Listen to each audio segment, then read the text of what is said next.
สวัสดีครับกลับมาพบกับผมวิศวกรวินในเพจผู้รับเหมาผู้ซื่อสัตย์ครับวันนี้ผมจะมาแชร์ให้ฟังเกี่ยวกับเรื่องการรีโนเวทการผนังห้องเพิ่มอย่างไรให้เหมาะสมกับหน้างานบ้านเพื่อนๆกันครับเนื่องด้วยมีเพื่อนๆทางบ้านได้สอบถามมาว่าเพิ่งซื้อบ้านจัดสรรใหม่คอนโดใหม่ทาวน์เฮาส์ใหม่แล้วบ้านตรงนี้ก็คือสร้างเสร็จพร้อมอยู่เลยแต่ว่ามีปัญหาว่าจำนวนห้องเนี่ยไม่พอกับจำนวนของสมาชิกภายในบ้านนะครับแล้วก็มีความต้องการจะกั้นผนังห้องเพิ่มแต่ไม่แน่ใจว่าควรจะใช้วัสดุประเภทไหนแล้วก็มีปัญหาอย่างไรตามมาหรือเปล่าวันนี้ผมก็เลยเห็นว่ามันมีความน่าสนใจก็เลยนำมาทำคลิปแชร์ให้เพื่อนๆฟังกันนะครับก่อนอื่นแล้วมารู้กันว่าตัวผนังเนี่ยมี2ประเภทนะครับหลักๆก็คือผนังแบบแรกคือผนังแบบก่ออิฐฉาบปูนทั่วๆไปนะครับและแบบที่2ก็คือผนังเบานะครับ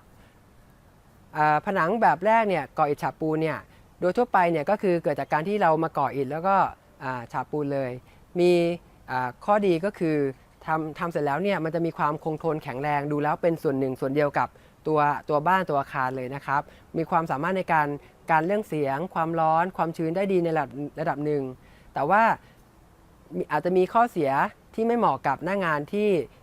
ทำเสร็จแล้วเราต้องการจะต่อเติมนะครับเนื่องจากว่าน้ำหนักตัวของมันค่อนข้างมากดังนั้นเนี่ยในการที่จะก่อผนังเนี่ยเราต้องมั่นใจว่าเราจะต้องก่อตามแนวคานนะครับและด้วยความที่มันอาจจะกระทบกับเรื่องของพวกพื้นที่บริเวณรอบๆเช่นมีการกรีดพวกผนังกรีดพื้นสกัดกระเบื้องออกบางส่วนเนี่ยทำให้มีฝุ่นแล้วก็ process การทำงานเนี่ยค่อนข้างจะยาวนานแล้วก็ทำให้อาจจะมีปัญหาเรื่องของงบประมาณบานปลายได้เนี่ยทำให้มันอาจจะไม่เหมาะสมกับหน้างานที่ทำการต่อเติมนะครับดังนั้นเนี่ยมันก็เลยมีคนทำในส่วนของผนังเบาขึ้นมาเป็นการตอบโจทย์ในส่วนของการต่อเติมนะครับ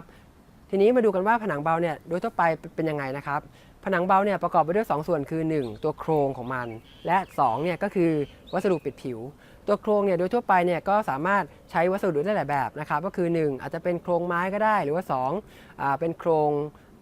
เหล็กชุบสังกะสีกันสนิมหรือเขาเรียกว่าโครงกันวาไนซ์หรือว่า3อาจจะเป็นพวกโครงอลูมิเนียมก็ได้ครับผมส่วนในส่วนของวัสดุปิดผิวเนี่ยอาจจะใช้เป็นพวกไม้อัดก็ได้หรือปิดผิวด้วยพวกยิปซัมบอร์ดหรือพวกไฟเบอร์ซีเมนต์ก็ได้ครับผมที่เรารู้จักกันในนามของพวกวีวาบอร์ดหรือว่าพวกสมาร์ทบอร์ดเป็นต้นครับข้อดีที่เราเห็นได้ชัดสำหรับการกั้นห้องแบบผนังเบาก็คือด้วยความหนึ่งเลยชัดเจนคือตัวมันมีน้ำหนักเบาดังนั้นเนี่ยเราไม่จำเป็นจะต้องกั้นผนังตรงนี้บนตามแนวคานเหมือนกับการก่ออิฐฉาบปูนแบบแรกนะครับทำให้เรามีอิสระในการเลือกกั้นได้เลยแล้วก็ข้อดีอย่างอื่นเนี่ยด้วยความที่ว่าprocess การทำงานเนี่ยค่อนข้างจะสั้นนะครับทำให้งบประมาณไม่บานปลายค่าใช้จ่ายเนี่ยค่อนข้างจะถูกนะครับเมื่อเทียบกับการก่ออิฐฉาบปูนแบบแรกนะครับแต่ว่าอาจจะมีข้อควรระวังในส่วนของเรื่องความคงทนแข็งแรงหรือว่าความสามารถในการพวกความชื้นพวกกันความร้อนหรือว่าการเสียงเป็นต้นเนี่ยซึ่งอาจจะเป็นจุดอ่อนนะครับซึ่งโดยทั่วไปเนี่ยอาจจะมีวิธีการแก้ไขเบื้องต้นได้นิดหน่อยนะครับเช่นกรณีของการความร้อนเนี่ยอาจจะใช้เป็นพวกฉนวนใยแก้วที่เราใช้ตามพวกวางบนฝ้าใต้หลังคานะครับหรือว่าในส่วนของการเสียงเนี่ยอาจจะใช้เป็นพวกแผ่นอะคูสติกบอร์ดเนี่ยทำการบุในผนังนะครับหรือว่าในกรณีที่เป็นจะต้องใช้ในส่วนของผนังที่สัมผัสกับน้ำเนี่ยผมอาจจะแนะนำให้หลีกเลี่ยงนะครับแต่ว่าถ้าหลีกเลี่ยงไม่ได้จริงๆเนี่ยอาจจะต้องใช้วิธีการทาด้วยซีเมนต์กันซึมแล้วก็อาจจะมีการปูพวกกระเบื้องทับหน้าแล้วก็ในส่วนของรอยต่อเนี่ยอาจจะใช้วัสดุที่มีความยืดหยุ่นตัวได้เช่นพวกโพลียูเรเทนทำการยาปิดผิวไปอีกทีนะครับและนี่ก็